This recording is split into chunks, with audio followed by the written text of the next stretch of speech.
On January 7th, 1914, Calvin Coolidge spoke in front of the Massachusetts State Senate.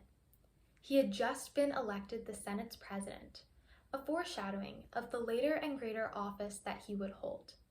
In his speech, titled "Have Faith in Massachusetts," Calvin Coolidge addresses the goal of government as well as the purpose of legislature. Honorable Senators, the Commonwealth is one. We are all members of one body. The welfare of the weakest and the welfare of the most powerful are inseparably bound together. Industry cannot flourish if labor languish. Transportation cannot prosper if manufacture decline. The general welfare cannot be provided for in any one act, but it is well to remember that the benefit of one is the benefit of all, and the neglect of one is the neglect of all. The suspension of one man's dividend is the suspension of another man's pay envelope. Men do not make laws, they do but discover them. Laws must be justified by something more than the will of the majority. They must rest on the eternal foundation of righteousness. That state is most fortunate in its form of government, which has the aptest instruments for the discovery of laws. Courts are established, not to determine the popularity of a cause, but to adjudicate and enforce rights.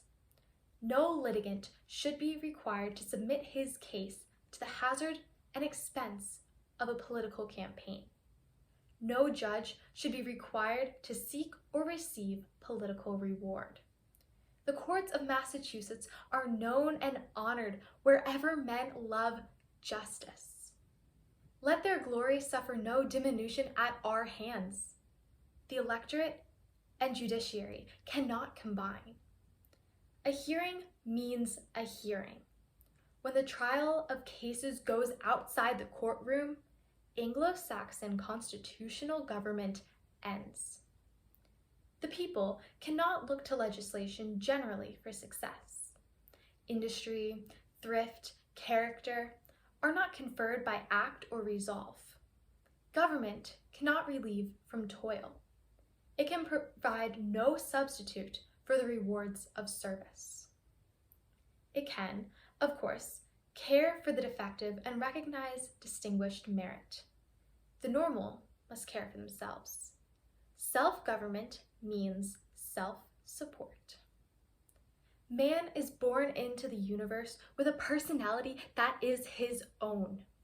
He has a right that is founded upon the constitution of the universe to have a property that is his own. Ultimately, property rights and personal rights are the same thing. The one cannot be preserved if the other be violated. Each man is entitled to his rights and the rewards of his service, be they never so large or never so small. Have faith in Massachusetts.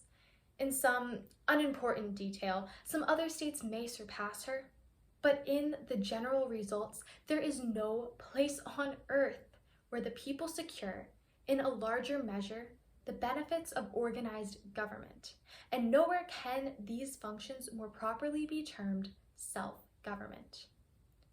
Do the day's work. If it be to protect the rights of the weak, whoever objects, do it.